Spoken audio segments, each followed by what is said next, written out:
जी अस्सलाम वालेकुम। कैसे हैं आप लोग? ठीक ठाक हैं?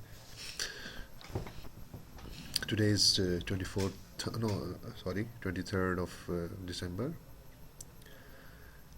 कल हम लोगों ने एक ब्रीफ सा इंट्रो लिया था। आज ज़रा आप इसको डेप्थ में समझिएगा। It's a very interesting subject. देखो, पहले एक चीज़ समझ लो कि हम लोगों ने इस पेपर में सीखना क्या है। 4 मेन टॉपिक्स मैंने आपको कल भी बताए थे, मैं बार बार रिपीट करूँगा ताकि आपको ये चीज़ याद हो जाए। Advance investment appraisal, reconstruction, acquisition mergers and risk management. ये 4 मेन टॉपिक्स हैं। बट इन टॉपिक्स पे हम पहुंचेंगे कैसे? उसके लिए हमें कुछ समझना है कि सिस्टम है क्या ये। देखो, सबसे पहले हमें समझना है कि ग्लोबल इकोनॉमिक सिस्टम क्या है। ये दुनिया की इकोनॉमी कैसे चल रही है। ठीक है? क्यों समझना है? क्योंकि इकोनॉमिक सिस्टम में अपॉर्चुनिटीज़ मौजूद हैं, मेरे लिए भी, आपके लिए भी, जो लोग बाहर के मुल्क में हैं उनके लिए भी, हर एक के लिए। अब हम जब ग्लोबल इकोनॉमिक एनवायरनमेंट को समझेंगे तो हमें पता चलेगा कि एडवांस इन्वेस्टमेंट अप्रेजल कैसे करना है। अपॉर्चुनिटी निकलेगी तो हम लोग सोचेंगे ना कि यार किसी और कंट्री में बिजनेस को मूव किया जाए, एक्विजिशन मर्जर्स की जाए, रिकंस्ट्रक्शन की जाए। और जब हम वहाँ पे जाएंगे तो रिस्क फेस करेंगे, रिस्क मैनेजमेंट भी की जाए, हेजिंग भी की जाए। इस बात को समझें आप। तो मैंने पहले क्या बताया कि ग्लोबल इकोनॉमिक एनवायरनमेंट, सबसे पहले इसको समझना है कि ग्लोबली इकोनॉमिक सिस्टम कैसे बिल्टअप हुआ है। अच्छा, उसके बाद फिर हमने समझना है ग्लोबल फाइनेंशियल सिस्टम। ये ग्लोबली जो फाइनेंशियल सिस्टम है ये कैसे एग्जिस्ट कर रहा है। क्योंकि भाई देखो, तुम बीइंग अ पाकिस्तानी, अगर तुम पाकिस्तान में बिजनेस कर रहे हो और ओवरसीज में तुम बिजनेस करना चाहते हो, तो ग्लोबल इकोनॉमिक सिस्टम से तुम्हें यह पता चलेगा कि कहीं भाई यूके में, यूएई में, दूसरे कंट्री में अपॉर्चुनिटी है। बट उसके लिए पैसा भी तो इकट्ठा करना है। पैसा भी तुम ग्लोबल जब तुम जा रहे हो तो फाइनेंशियल जो फाइनेंस है वो भी ग्लोबली अरेंज करो। तो उसके लिए हमें ग्लोबल फाइनेंशियल सिस्टम भी देखना पड़ेगा। समझो बात को।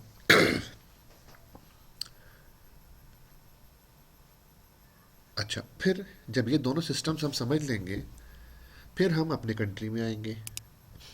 हमें अपनी कंट्री का इकोनॉमिक सिस्टम समझना है, जो मैक्रो इकोनॉमिक सिस्टम है। और फिर हमें अपने कंट्री का फाइनेंशियल सिस्टम समझना है। बेशक हम लोकल अपने कंट्री में आए तो भी यही 4 टॉपिक्स लगेंगे। Advance investment appraisal, acquisition mergers, reconstruction और हेजिंग। ठीक है? क्यों? आप समझेंगे लोकल में हेजिंग क्यों। हमारे कोर्स में सिर्फ करेंसी की हेजिंग नहीं है, इंटरेस्ट रेट की भी हेजिंग है। और इंटरेस्ट रेट का रिस्क हर उस कंपनी के लिए है जो लोन लेती है, जो इन्वेस्टमेंट करती है। तो उसका ताल्लुक ओवरसीज से या दूसरी करेंसी से नहीं है। तो पहले तो इस चीज़ को क्लियर कर लें। ये बार बार मैं आपको क्लियर कराता जाऊंगा ताकि आपको पता चले कि आप किस जगह पे स्टैंड कर रहे हो।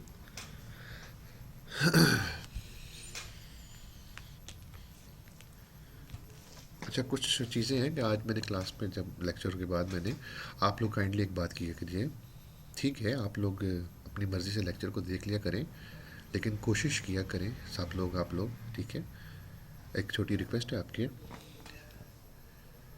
मैं लेक्चर अपलोड कर दूंगा अराउंड 7:20 7:30 तक। 7 o'clock मैं कर दूंगा, लेट से। I will be waiting for your queries, for your issues at 8:30। So please कोशिश करें कि आप लोग अगर थोड़ा सा टाइम निकाल के इसको ऑन टाइम सुन लें। और अगर क्वेरीज हैं तो फिर मैं उसका वेट कर रहा हूँ। बाकी ठीक है, आपको इश्यूज हो सकते हैं, बाद में भी सुन लीजिएगा। व्हाट्सएप पे आप मुझे अपनी क्वेरीज सेंड करें, हम उसका आंसर करेंगे। कोई बड़ी क्वेरीज हैं उसको हम लोग स्काइप पे लाइव सेशंस के थ्रू उसको हम टैकल कर सकते हैं। ये जितने भी लेक्चर्स हैं, सेशंस होंगे, ये ओपन फॉर इम्प्रूवमेंट है। आपको जहाँ कहीं भी फील होता है कि इसमें क्या कोई बेहतरी लाई जा सकती है, feel free to discuss it with me. जहाँ भी आपको लगता है कि यहाँ पे हमें कुछ और नया करना चाहिए, या यहाँ पे सिस्टम कुछ नहीं ठीक चल रहा, या किसी और तरीके से किया जा सकता है, आप बताइए मुझे। इसको हम डेफिनेटली ऑप्ट करेंगे। वापस चलते हैं अपने उस पर।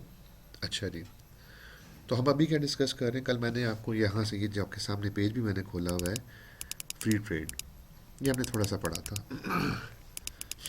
कि जी फ्री ट्रेड क्या है, ट्रेड बैरियर्स क्या होते हैं, डब्ल्यूटीओ क्या होता है। आइए कुछ आज आपको इंटरेस्टिंग चीज़ें समझाता हूँ। ठीक है, लाइफ में आप इसको देखें, बड़ी इंटरेस्टिंग चीज़ें हैं, आपको समझ में आएगा एक सिस्टम बना कैसे है।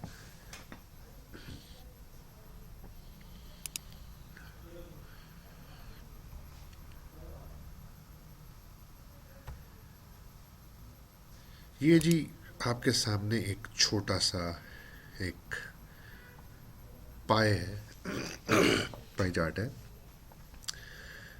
दुनिया की इकोनॉमी इस टाइम पे तकरीबन 80 ट्रिलियन डॉलर्स है जी, ये लिखा हुआ है इसमें, 80 ट्रिलियन डॉलर, 80,000 बिलियन डॉलर्स। इसमें कौन कौन से कंट्री कितना कितना शेयर रखते हैं? डेफिनेटली जो मेजर क्रंच है वो है यूनाइटेड स्टेट्स के पास, तकरीबन 19.39 ट्रिलियन, 24.4%। इसका मतलब है कि around one quarter of the economy United states के पास है अभी भी। It's a huge huge huge achievement for United states. दुनिया की आबादी तकरीबन इस टाइम पे 8 बिलियन को टच करने वाली है, जिसमें से तकरीबन 40 करोड़ की आबादी है यूनाइटेड स्टेट्स की। ये total population of the globe का 5% बनती है। तो 5% ऑफ द पॉपुलेशन जो है वो कितनी इकोनॉमी होल्ड कर रही है जी? 25%। आगे देखते हैं। China, China stood at 12.24 trillion, 15.4%, second largest economy. बाकी फिर आपकी इकोनॉमी छोटी हो जाती है। इंडिया है आपके सामने 2.6 ट्रिलियन डॉलर, तकरीबन 3.27%। ये ग्रीन एरिया आ गया जी। This green area is EU, Europe है। कुछ कंट्रीज इसमें यूरोपियन यूनियन में थे, अब नहीं है, जिस तरह यूके ब्रेक्सिट हो गया। अगर आप गौर करें 3.3, 4.6, 3.25, इन सब को मिला लें तो तकरीबन आप ये समझ लें कि जो यूरोप की जो इकोनॉमी है वो भी तकरीबन 15 से 16 ट्रिलियन डॉलर्स पे फॉल कर रही है। और यूरोप की तकरीबन पॉपुलेशन है 70 करोड़, एक्सक्लूडिंग रशिया 70 करोड़ की पॉपुलेशन है। अब अगर आप इस ग्रीन को इस पिंक के साथ मर्ज करो तो ये बनता है तकरीबन वर्ल्ड की पॉपुलेशन का 42-43%। जबकि इसकी जो पॉपुलेशन है इस एरिया की वो है तकरीबन 1.1 बिलियन। अब इसको आप कह रहे हैं कि रफली 1/7 ऑफ द पॉपुलेशन, यानी कि 13%, 12% पॉपुलेशन जो है दुनिया की, वो 45% इकॉनमी में बैठी हुई है। बाकी ये छोटे बाकी ममालिक हैं जी, बाकी पॉपुलेशन ये एंजॉय कर रही है। ये जो ब्लू एरिया है जी, ये है एशिया, ये है जी हमारा घर, हमारा एशिया पिछले कुछ 25 सालों में आपके सामने है। इस पर्पल, इस पिंक को और इस ग्रीन को बहुत अच्छा कंपटीशन दिया है एशिया ने। तकरीबन आप समझ लो कि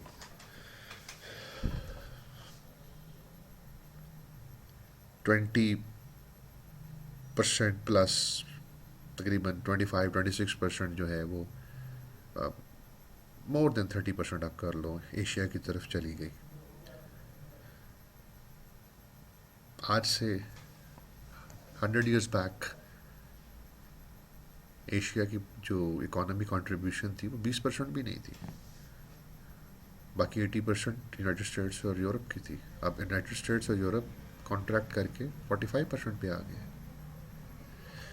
इसका मतलब ये है कि एशिया ग्रो कर रहा है। चाइना 1 करोड़ 40 लाख, 1 अरब 40 करोड़। इंडिया 1 अरब 30 करोड़। इंडोनेशिया 28 करोड़। पाकिस्तान 22 करोड़।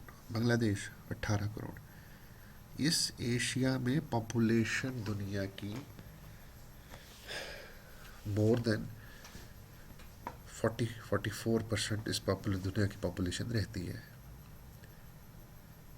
और ये पॉपुलेशन दुनिया की इकोनॉमी का सिर्फ 25 से 30% कंट्रोल कर रही है। बट इस ब्लू ने इसको टफ टाइम दिया, ग्रीन को और पिंक को, और ये अब इसके लिए एक डेंजर बन गया है। ठीक है, ये इस ब्लू ने तरक्की कैसे की? इस ब्लू ने, ये सारा जो एशिया, इसने तरक्की कैसे की? मैंने कहा ग्लोबल इकोनॉमिक एनवायरनमेंट किसी के लिए भी किसी भी टाइम फिजिबल हो सकता है। अपॉर्चुनिटीज़ अराइज हुई, चाइना ने, इंडिया ने, रशिया ने, सब ने उसका बेनिफिट उठाया और वो ग्रो कर रहे हैं। अब एक और ग्राफ आपके सामने रखता हूँ।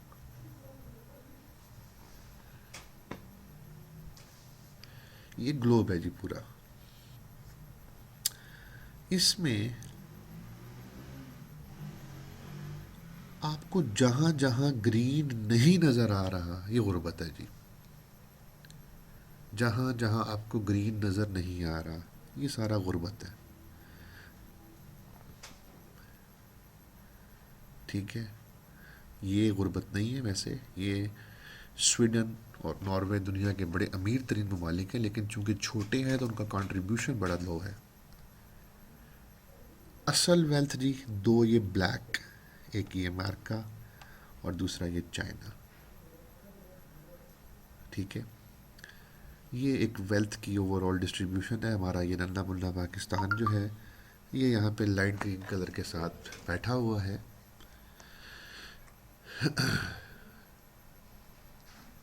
इस उम्मीद पे कि हम भी किसी दिन ग्रो करेंगे। बहरहाल,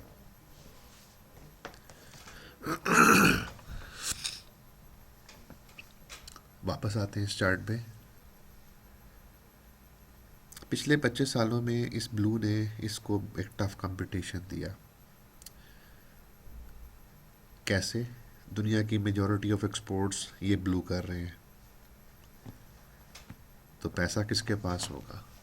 कैश इन्हीं ब्लू में से होना चाहिए ना। आए अब ज़रा देखते हैं कि फॉरेन रिजर्व यानी कैश किन कंट्रीज़ के पास है। आए ज़रा, ये आपके सामने आ गया जी। China $3200 billion, $3.2 trillion. नोट कीजिएगा जी, चाइना और जापान, कितना फ़र्क है इनके रिजर्व्स में, बेतहाशा। चाइना के पास क्यों रिजर्व्स आए हैं? बिकॉज लार्जेस्ट एक्सपोर्टर है। Japan exporter. स्विट्ज़रलैंड के पास क्यों रिजर्व्स हैं? दुनिया जहान के जितने भी लुटेरे हैं सब के सब कहाँ पैसा रखवाएंगे? स्विट्ज़रलैंड में। Saudi Arab due to oil. इसीलिए ये हमारे माई बाप हैं। इनकी इकोनॉमी बड़ी हो ना हो, लेकिन इनका पर्स बहुत भारी है। ठीक है जी। एंड कहते हैं ना कि हु इज़ द बॉस? तो बॉस वही है जिसके पास पर्स है, वॉलेट है, और वॉलेट में कैश होना ज़रूरी है। नंबर 4 पे Saudi, number 5 Russia, number 6 Taiwan, number 7 Hong Kong, number 8 India, number 9 Korea, number 10 Brazil. Tell me, कोई एक कंट्री बता दें इसमें जो डेवलप्ड कंट्री में से आता हो सिवाय स्विट्ज़रलैंड के। यूरोप का कोई कंट्री नहीं है उसमें, यूनाइटेड स्टेट्स नहीं है, कनाडा नहीं, ऑस्ट्रेलिया नहीं है। क्या चीज़ समझ लगी आपको? अरे भाई, फॉरेन रिजर्व्स जिसके पास होंगे फ्यूचर उसका है। जद्दी पुश्ती अमीर हो, 6 बंगले, 75 गाड़ियाँ, फलाना टिमकाना चीज़ें हैं, लेकिन कैश नहीं है, रोटी खाने जोगे भी नहीं होंगे,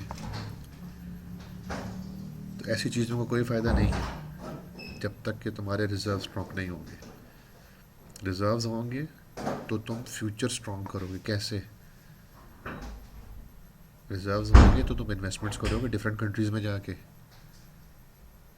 रिजर्व्स नहीं होंगे तो कहीं इन्वेस्टमेंट नहीं कर पाओगे, अपने आप को ओवरसीज़ में एक्सपैंड ही नहीं कर पाओगे। आइए जी ज़रा आप इधर, ये जी चाइना।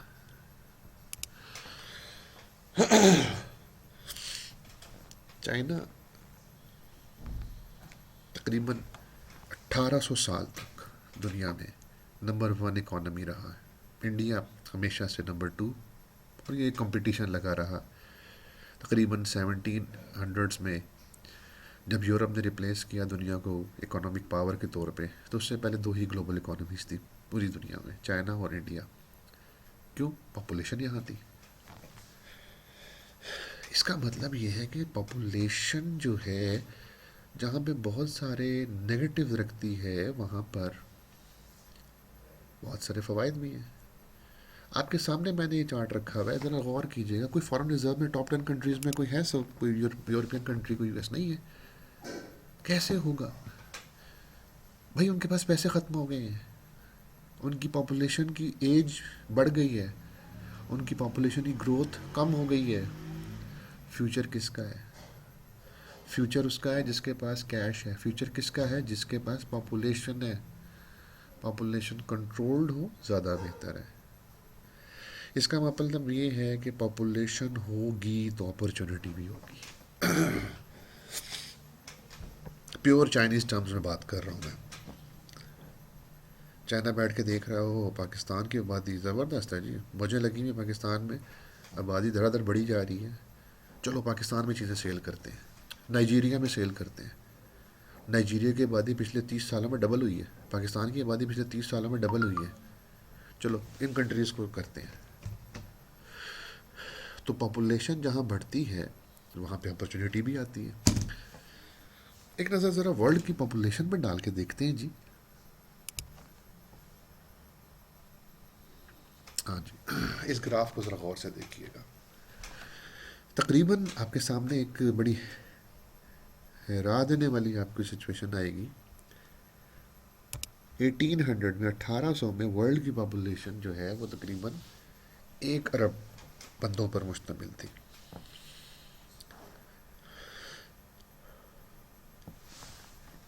2100 में, यानी कि आज से ठीक 80 साल के बाद, क्या एक्सपेक्टेशन है जी? तकरीबन 17 अरब, यानी कि जितनी आज की पॉपुलेशन है उससे डबल।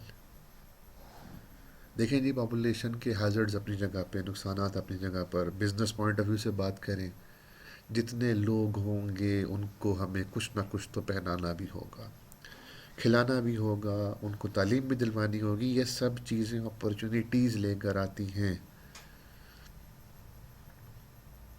अपॉर्चुनिटी कौन कैप्चर करेगा? जिसके पास रिजर्व्स होंगे। रिजर्व्स किसके पास होंगे? जिसके पास इकोनॉमी भी होगी और एक्सपोर्ट्स भी होंगी।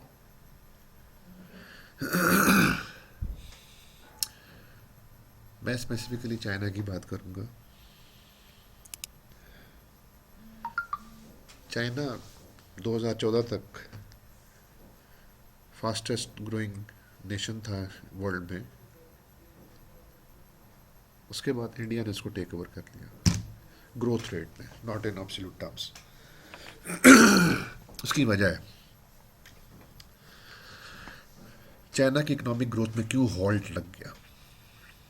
पॉपुलेशन ग्रोथ कम हो गई वहाँ पे, लोगों के पास पैसा आ गया, लोग अमीर होना शुरू हो गए, लेबर थोड़ी सी मैक्सिमम एक्सपेंसिव हो रही है, और डेफिनेटली कुछ पॉलिटिकल इन्फ्लुएंसेस हैं जो कि यूएस की तरफ से और यूरोप की तरफ से आ रहे हैं चाइना को पुश करने के लिए। देखिए, दुनिया में हमेशा कुछ ना कुछ रूट्स ऐसे रहे हैं जो दुनिया की शेप चेंज कर देते हैं। आइए आपको मैं कुछ नए रूट्स दिखाता हूँ कि जो दुनिया में इस दुनिया की जो इम्पोर्टेंस है उसको चेंज करेंगे। ये जी आपके सामने नॉर्थ पोल है, आर्ट ये आर्कटिक सर्कल भी इसे कहते हैं, बर्फ़ है ये, ठीक है। ये आर्कटिक ओशन है, बर्फ़ है ये सारी। अच्छा, इस तरफ है यूनाइटेड स्टेट्स, ये नॉर्थ सी रूट है। ये नॉर्थ सी रूट जो है ये यूके की तरफ नीचे जा रहा है, नॉर्वे स्वीडन से होता हुआ नीचे साथ में यूके की तरफ। इस तरफ रशिया है, ठीक है, और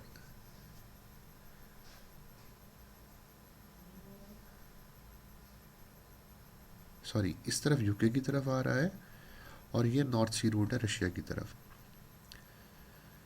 यहाँ पे जो बर्फ़ें हैं जी वो पिघल रही हैं, आइस मेल्ट कर रही है, and due to this ice melt यहाँ से यहाँ, ये क्या है, ये एशिया है, ये क्या है, ये यूएसए है। अभी तकरीबन 20,000 किलोमीटर का फासला तय करके एक कॉन्टिनेंट क्रॉस होता है, ये रूट खुल जाता है तो ये सामने है ये चीज़, यूके डायरेक्टली, ये चीज़ यूके एक्सेसिबल कर हो जाएगा कनाडा के साथ। यूनाइटेड स्टेट्स जो है वो रशिया के साथ एक्सेसिबल हो जाएगा। बहरहाल लेट्स सी, ये एक बड़ी सिग्निफिकेंस इम्पोर्टेंस है। इस रूट को सिर्फ वही मुल्क कैप्चर कर पाएंगे जिनके पास पैसा है। इस जगह पे चाइना का इन्फ्लुएंस भी है, यहाँ पे इंडिया का इन्फ्लुएंस भी आ गया, बिकॉज या तो आपके, क्योंकि ट्रेड रूट्स दुनिया का फ्यूचर डिसाइड करेंगे, सी रूट्स हों ट्रेड रूट्स हों। दुनिया में इस टाइम पर जो सबसे इम्पोर्टेंट ट्रेड रूट है या सी रूट है, या आप ये समझ लो कि जो सबसे इम्पोर्टेंट इस टाइम पे वाटर्स हैं वो कौन से हैं। ये आ गया जी हमारा, जिसमें हम रहते हैं, इंडियन ओशन। अगर आप इसको गौर से देखें तो इसकी ईस्टर्न साइड के ऊपर ये इंडोनेशिया, मलेशिया, ये नीचे यहाँ पे ऑस्ट्रेलिया है, ठीक है, फिलिपीन है इधर, इस साइड पे आके कोरिया और जापान वगैरह है, ये चाइना है, ये इंडिया है, ये थाईलैंड, मलेशिया, बैंकॉक, यहाँ पे ईरान, सऊदी अरब, ये सारा अफ्रीका। फ्यूचर इसका है जी, ये इंडियन ओशन के ऊपर सारी लड़ाई इसके ऊपर है। Who controls the Indian ocean, because दुनिया का सारा ऑयल रूट यहाँ से है। ये देखें, ऑयल ऑयल रिजर्व सारे यहाँ पे फॉल कर रहे हैं। फिर this is the key to the world, इस जगह को कहते हैं दुनिया की चाबी, क्योंकि इस जगह पे जहाँ पे मेरा इस टाइम पे मैंने पॉइंट किया हुआ है, इसकी वेस्ट साइड पे ईरान, अरब कंट्रीज़ और अफ्रीका है। इसकी ईस्टर्न साइड पे इंडिया है और साउथ ईस्ट एशिया। इसकी नॉर्थ में चाइना है, इसके वेस्ट में अफ़गानिस्तान और सेंट्रल एशिया है, और इस जगह को पाकिस्तान कहते हैं। पाकिस्तान जो है वो दुनिया की है, जिसने इस की को ले लिया उसने डेफिनेटली दुनिया को ले लिया। इम्पोर्टेंस है, चाइना यहाँ से अपनी ट्रेड लेता है, इन रास्तों से होता हुआ, ये करता हुआ, यहाँ से ये अरब जाता है और यहाँ पे मैंने बताया कि चाइना में मसला पड़ गया है, वहाँ पे लेबर होगी एक्सपेंसिव, वहाँ पे मसले बढ़ गए हैं, उनको अल्टरनेटिव रूट्स बनाने पड़ रहे हैं। ये है जी आपका सी पैक, ये 3,000 किलोमीटर का, जबकि यहाँ से ये पड़ता है 12,000 किलोमीटर का, तो 9,000 किलोमीटर की सेविंग आती है। तो दुनिया ये सारी की सारी जो हमारे सामने चल रही है, ये ट्रेड की दुनिया है। ग्लोबल इकोनॉमिक एनवायरनमेंट में ट्रेड है, ये इकोनॉमिक वॉर है, इकोनॉमिक एक चीज़ें जो हैं ये आपके सामने हैं। तो मेरे इन चीज़ों को बताने का मकसद ये था कि आपको समझ में आए कि यार ये सब चीज़ें हैं क्या। इस एशिया ने, ये तो अफ्रीका है, यूरोप और उस तरफ जो यूनाइटेड स्टेट्स है, इसको इकोनॉमिकली बहुत पुश किया है, और लेकिन उसका ये पुश हॉल्ट में आ गया है, मैंने अभी बताया आपको। लेकिन अगर ये चीज़ बन जाती है, then this is the key to the world. ये जिसके पास है, इसमें चाइना इन्वेस्ट कर रहा है, तो ये की चाइना के पास जाएगी। इधर अगर यूएस इन्वेस्ट करता है तो ये की यूएस के पास जाएगी। लेट्स सी, जो अल्लाह को मंजूर है, आप क्या इसमें कह सकते हैं। लेकिन ये पाकिस्तान के लिए बहुत बड़ी अपॉर्चुनिटी, ये चाइना के लिए बहुत बड़ी अपॉर्चुनिटी, ये पर्शिया के लिए बहुत बड़ी अपॉर्चुनिटी, ये अरब कंट्रीज़ के लिए बहुत बड़ी अपॉर्चुनिटी, अगर इसको समझा जाए तो। ठीक है, अच्छा थोड़ा सा आगे बढ़ते हैं। और दुनिया की सबसे बड़ी इकॉनमी यूनाइटेड स्टेट्स, दुनिया का सबसे बड़ा एक्सपोर्टर चाइना। मैं बार बार आपको ये चीज़ें याद दिलाऊंगा ताकि आपकी कुछ चीज़ें पक्की हो जाएं। दुनिया के सबसे बड़े फॉरेन रिजर्व्स चाइना में। ये जो हम भागे भागे सऊदी अरब जाते हैं, तो सऊदी वालों के पास कोई कैश जो है वो दरख्तों में लगा हुआ है। अभी आपको मैंने दिखाया, ये देखें आपके सामने कि सऊदी अरब चौथे नंबर पे है जी, जिसके पास कैश पड़ा हुआ है, $501 अरब। पाकिस्तान की टोटल इकॉनमी $275 की, $275 बिलियन की। इनकी इकॉनमी तो इससे ज़्यादा है, तकरीबन $1 ट्रिलियन की है, लेकिन इनका जो कैश है वो देखें आप, $501 बिलियन है। वो दे देते अब, we act as a mercenary to them. उसके बाद हम किराए की आर्मी बन के उनकी हिफाजत करते हैं। अब भाई बात करते हैं जी कि ये सारी की सारी जो स्टोरी है वो कहाँ से शुरू हुई।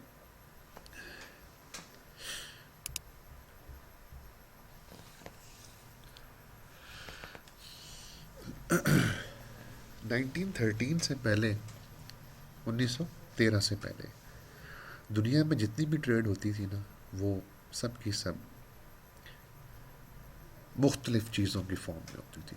बार्टरिंग कहते थे, कॉइन्स की फॉर्म में होती थी। गोल्ड कॉइन्स होते थे, मेटल कॉइन्स होते थे, बर्तन होते थे, कोई चीज़ें होती थी, कुछ भी था।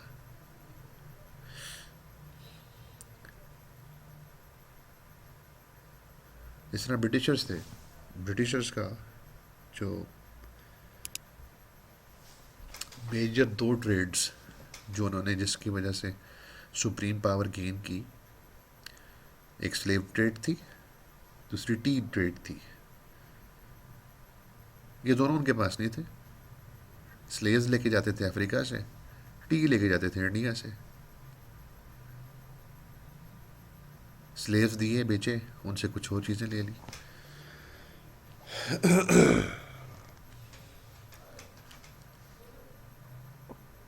1913 में फर्स्ट टाइम पर पेपर करेंसी इशू की गई, दुनिया में मुतारिफ करवाई गई। ठीक है जी, और लोगों को इनकरेज किया गया कि यूज़ ऑफ पेपर करेंसी किया जाए।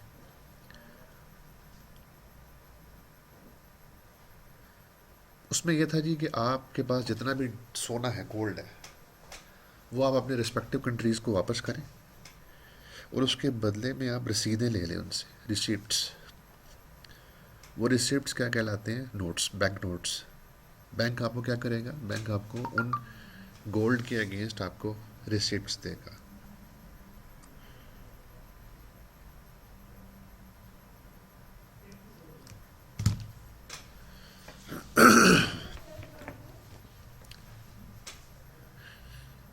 तो पहले आप क्या होल्ड कर रहे थे? Pure gold. अब क्या होल्ड कर रहे हैं? सिर्फ उनकी रिसिप्ट्स। बहरहाल दुनिया चलती रही। फर्स्ट वर्ल्ड वॉर हुई, सेकेंड वर्ल्ड वॉर हुई। सेकेंड वर्ल्ड वॉर जब एंड हो रही थी तो एक ब्रेटन वुड एग्रीमेंट सामने आया 1944 में।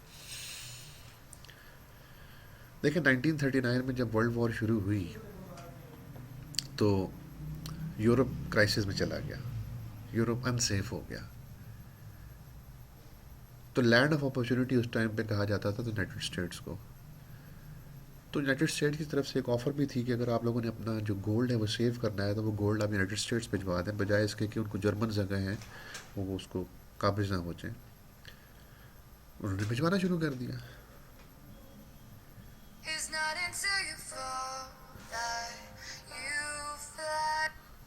मैक्सिमम गोल्ड जो है वो यूरोप से यूनाइटेड स्टेट्स चला गया।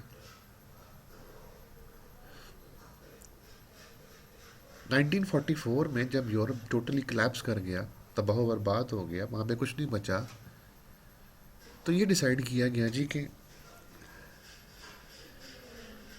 गोल्ड के अगेंस्ट सिर्फ अब एक करेंसी वैल्यू होगी और वो है डॉलर। समझे ज़रा बात को। सारा दुनिया का मैक्सिमम गोल्ड कहाँ पहुँच गया? यूनाइटेड स्टेट्स में। तो ऑटोमेटिक सी बात थी, दुनिया की हैवी करेंसी, दुनिया की सबसे तगड़ी करेंसी कौन सी बननी थी? डॉलर। तो डॉलर जो है वो एक सिंगल करेंसी के तौर पर सामने आई, और जो बाकी करेंसीज हैं वो डॉलर के अगेंस्ट वैल्यू होंगी। ये कहलाता है ब्रेटन वुड एग्रीमेंट। इस ब्रेटन वुड एग्रीमेंट से फिर एक बैंक ने भी जन्म लिया जिसमें वर्ल्ड बैंक आया,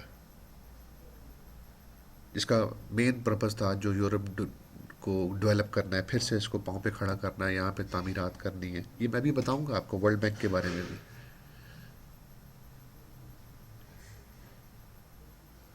नाइनटीन 1971 में फेडरल रिजर्व बैंक ने, ये भी मैं बताऊंगा फेडरल रिजर्व बैंक क्या है, गोल्ड को ख़त्म कर दिया as a backup of dollar. अब डॉलर की वैल्यू गोल्ड की बेसिस पे नहीं होगी।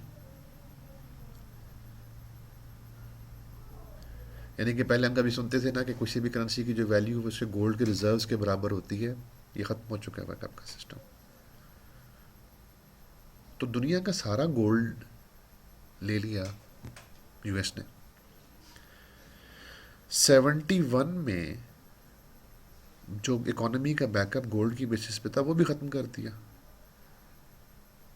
और इकोनॉमी को उन्होंने गेज करना शुरू कर दिया जी कि एक कंट्री जितनी भी सर्विसेज या गुड्स प्रोड्यूस या कंज्यूम करेगा वो उसकी इकोनॉमी होगी। जैसा सऊदी है, तेल बेचेगा,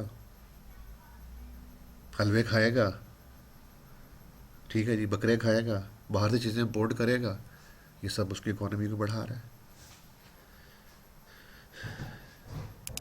तो बाद में एंजेला मर्कल जो है जर्मन चांसलर, उसने थोड़ा से पहले की बात है डिमांड भी की थी यूनाइटेड स्टेट से कि वर्ल्ड वॉर 2 में भेजे हुए हमारे गोल्ड हमें वापस किए जाएं। जब उसने ये डिमांड की तो यूनाइटेड स्टेट्स ने देखा जी कि जर्मनी जो इस टाइम पे ईयू का जो है वो लीडर है, अगर ये डिमांड कर रहा है तो सब करेंगे। वो जर्मनी को और एंजेला मर्कल को थोड़ा सा उन्होंने फंसाना शुरू कर दिया। बाद में थोड़ा सा ये भी साबित हुआ कि वो एंजेला मर्कल का एक इलेक्शन कैंपेन का नारा था, जो बाद में उसने भी फिर ये कहा जी कि इस तरह हमारे यहाँ होता है कि जी स्विस बैंक्स में इतने पैसे पड़े हुए हैं, इलेक्शन से पहले क्या है तो बाद में लेने या नहीं लेने, ये अलग बात है। तो राइट नाउ आजकल के माहौल में जो करेंसी हमारे यहाँ चल रही है, इसके बैकअप पे गोल्ड नहीं है। गोल्ड अभी भी दुनिया का मैक्सिमम यूनाइटेड स्टेट्स के पास ही है। वो तमाम गोल्ड जो उन्होंने जिम्बाब्वे और अफ्रीकन कंट्रीज से निकाला, वो तमाम गोल्ड जो यूरोप में था, उसका मैक्सिमम पोर्शन इस टाइम पे यूनाइटेड स्टेट्स के पास है। अब यहाँ पर जब 1944 में ब्रेटन वुड हुआ, वर्ल्ड बैंक सामने आया, तो यूरोप को डेवलप करना था। एक बात तो तय है कि यूरोप तबाह ज़रूर हुआ था, लेकिन तालीम थी वहाँ पे, एजुकेशन थी। तो अगर वो दोबारा डेवलप हो जाएगा तो फिर अपनी दोबारा से जो एक हैसियत है वो वापस कैप्चर कर लेगा, इसमें तो कोई शक नहीं है।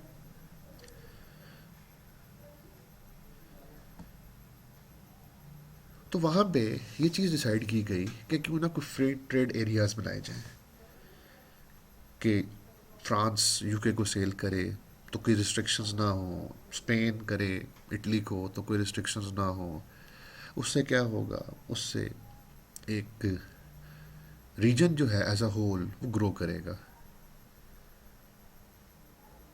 ये वन ऑफ दी एक वे था कि पूरे यूरोप को आर्म्स और जो आर्म्ड फोर्सेस हैं उनसे हटा के इकोनॉमी की तरफ लाया जाए, जिस तरह जापान के साथ भी ये किया गया। और वहाँ से फिर ये फ्री ट्रेड एरियाज़ और ये चीज़ें सामने आई, और यहीं से WTO का भी कॉन्सेप्ट निकला, वर्ल्ड ट्रेड ऑर्गेनाइजेशन का, जो मैंने कल जिक्र किया था इस पर। ठीक है जी, तो ये पूरा का पूरा मैंने आपको एक बैकग्राउंड दिया कि वर्ल्ड ट्रेड ऑर्गेनाइजेशन जब जंग ख़त्म हो गई तो दुनिया ने डेवलप करने के लिए ट्रेड करनी थी। उस ट्रेड को इंक्रीज़ करने के लिए फ्री ट्रेड एरियाज़ बनाने बड़े ज़रूरी थे, जिसकी वजह से दुनिया जो है उसकी इकोनॉमी में ग्रोथ आई। यूरोपियन यूनियन बजाते खुद एक फ्री ट्रेड एरिया है। दुनिया का सबसे बड़ा free trade area European union है। ठीक है, तो ये चीज़ें हमने कल देखी थी। थोड़ी सी ब्रेक करते हैं, उसके बाद हम लोगों ने कल जहाँ से ब्रेक किया था वहीं से कंटिन्यू करेंगे।